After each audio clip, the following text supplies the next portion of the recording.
everybody, as promised, today we do the boat tour officially. Before starting, I want to say if you have some questions regarding the boat, the project, the itinerary, anything at all, just drop me a comment down below and I will do a Q&A next week in which I will try to answer all of your questions in case some of them are not answered in this episode. All right, let's get started. So the boat, she's a Beneteau 43.5 Cyclades from 2005.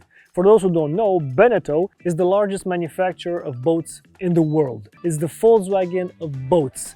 It's not the BMW of boats, no way, it's just the Volkswagen of boats. They're everywhere, they're accessible price-wise, and they're rugged as hell. So yeah, that's why I chose the Beneteau.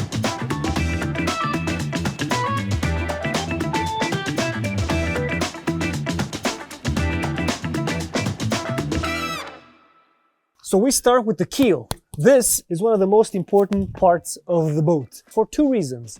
First of all is because it's very heavy. Only this piece here weighs approximately 5 tons, so it's very heavy.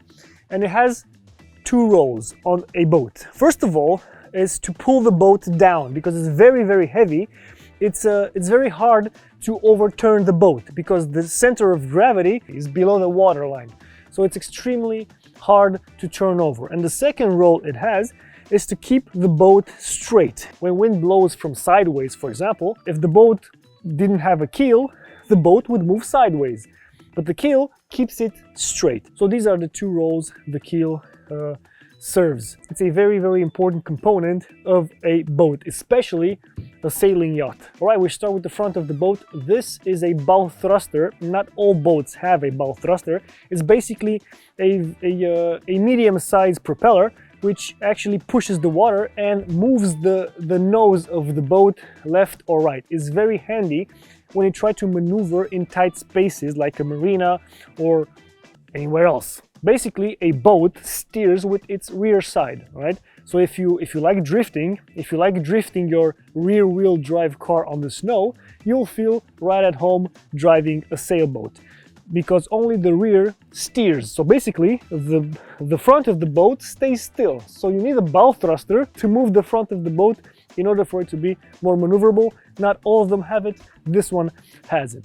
Moving on, the bottom of the boat has what you call a anti-fouling substance. It's basically to stop the barnacles to cling to the hull of the boat. If you leave a boat in salt water for a few months, you will find that it will be covered in barnacles, snails, and all kinds of sea creatures. And the problem is these creatures burrow into the surface and can actually reach the fiberglass, which is not good because then you get osmosis and other problems like this. This boat needs a bottom job. This black paint here needs to come off, and new black paint, new anti-fouling paint needs to be applied. I will do that myself, but in another episode. Moving back, the boat has a few holes in it. The holes serve different purposes. This one is for the kitchen sink, actually. We call it gray water. There's gray water. The gray water, which comes from the sink, goes directly into the sea. There are holes for the toilets and for other accessories. If you have, if your boat is kitted out. If you have, for example, a water maker, the water maker has its own hole. It draws water, it makes fresh water, so yeah. And we finally arrived at the back of the boat, the stern. This is where the propeller sits. This is the propeller, the propeller from the engine. And the rudder, this is used to control the boat. This moves side to side and the boat steers. Yeah, and we have the sugar scoop. That's what this is called. The sugar scoop is basically a swimming platform.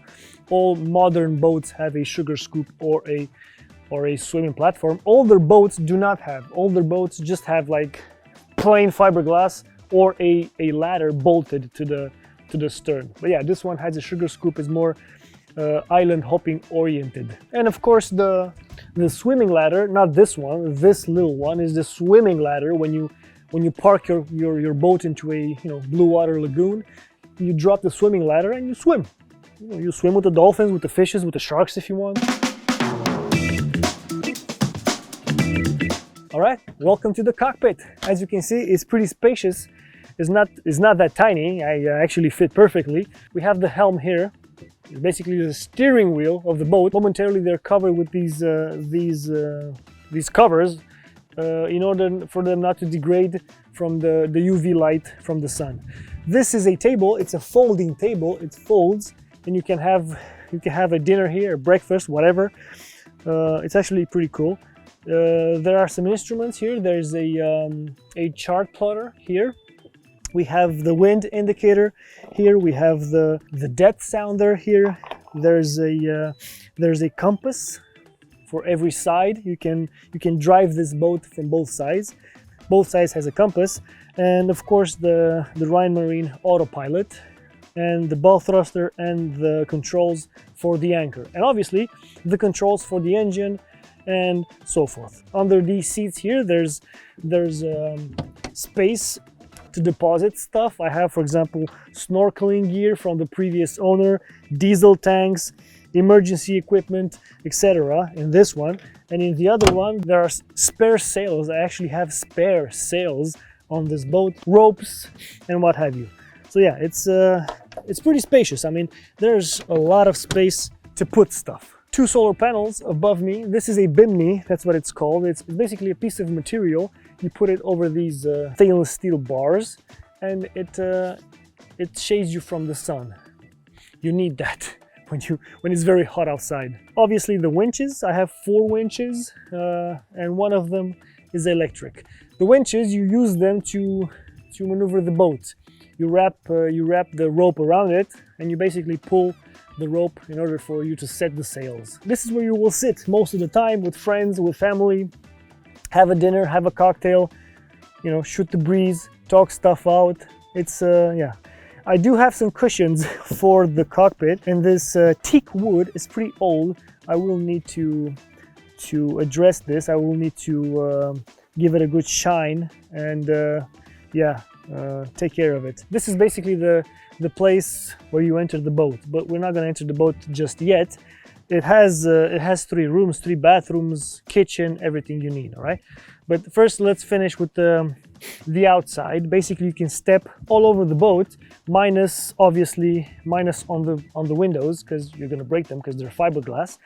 But apart from that, you can basically step anywhere you like, and this is what I will do now. And this is what I will do basically almost all day long, almost every day. So yeah.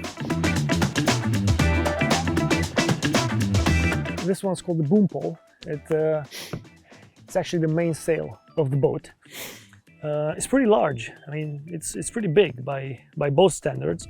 It's obviously tied to these ropes that go into the cockpit, and these ropes, you use them to basically steer the boat and modify the angle of the sail and the position of the sail. This is the mast.